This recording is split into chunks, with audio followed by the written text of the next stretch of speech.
Welcome back. Now, Capital Appreciation's payments division showed strong growth, leading to overall growth for the group, despite challenges in its software division.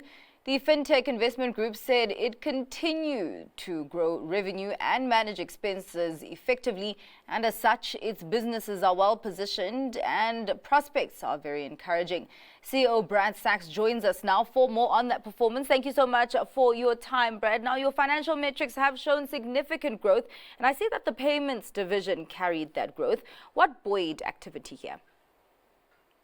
So when we met last year, half-year results and our full-year results last year, we spoke about new contract awards that we had received.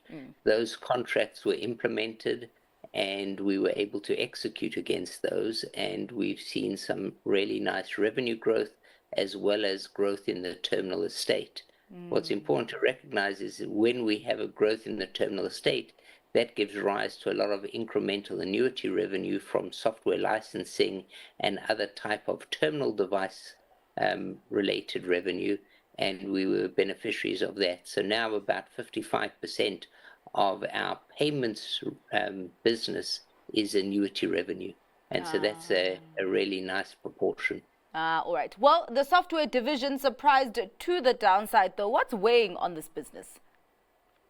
So we had experienced really fantastic growth during COVID and exiting COVID, and we were seeing a lot of demand for our technology solutions, and we built up capacity to continue along that growth trajectory. Unfortunately, the South African economic environment didn't keep pace, and many of our larger clients cut back on their expenditures. So we were overcapacitated against the demand that we experienced. And so we had far more expenditure and capacity than we were able to employ. And we've needed to go through some cost-cutting measures to right-size our business, which is what we started to do in this half year. And we'll see the benefits coming through in the 2026 fiscal year.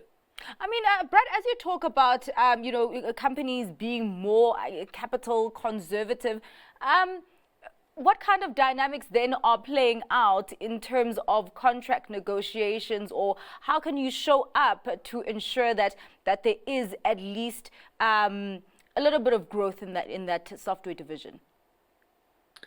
So what we were experiencing is we deal with innovation. That's really what our raison d'etre is. Yeah. And so we talk to banks and financial institutions about new solutions, innovative ways of doing things, how to do things faster, cheaper, better, better customer experience, etc. And when they are experiencing limited expenditures, they are less interested in the innovation. They've just got to get back to basics. Okay. And so when we get back to basics, we're relatively expensive to just do back to basic stuff. Okay. Because we are on the cutting edge of innovation. So we've now started to see many of our clients be more interested in innovation again, and they're willing to engage with us on those new types of initiatives. Well, how then is your margin management looking like in this kind of economic base? So our results show what our margins are. At a group level, our margins ended up at just under 27% EBITDA margins. In our payments division, we were at 43%, and our software division, we were at 11%. And so you can see that the software division did drag our margins down as a business. What we benefited from in our payments business is we are a scale operator, and we have efficiencies of scale and economies of scale. And we were able to drive efficiency through our infrastructure to deliver that type of return. In our software business, where we had extra capacity, we weren't able to generate those same types of margins. All right, I want to drill into GovChat. Where do you stand in terms of your cost obligations there? So our cost obligations at GovChat now are really limited to the costs that we're incurring in connection with the litigation, where we are a party together with the Competition Commission in their prosecution of Meta for uncompetitive conduct in front of the Competition Tribunal. So we've got limited exposure at the moment, but we are expecting to prevail in that fight, and hopefully we'll recover all of our costs and then some. All right. Well, let's get on to your outlook. What are capital appreciation's investment priorities in the short to medium term?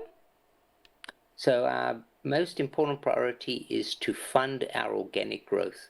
We have lots of organic growth in the payments area. We are going to continue to invest behind that. We have a number of initiatives in our software division which are developing proprietary software, which we then license. We're going to continue to do that. And we are then going to continue to look for acquisitions. We continue to do that all the time, but we're going to continue to see what's available to us. All right. Well, we do have to wrap up the conversation there, Brad. Thank you so much for your time and giving us more detail on the numbers that we saw coming out of capital appreciation this morning. That was Brad Sachs, CEO for Capital Appreciation.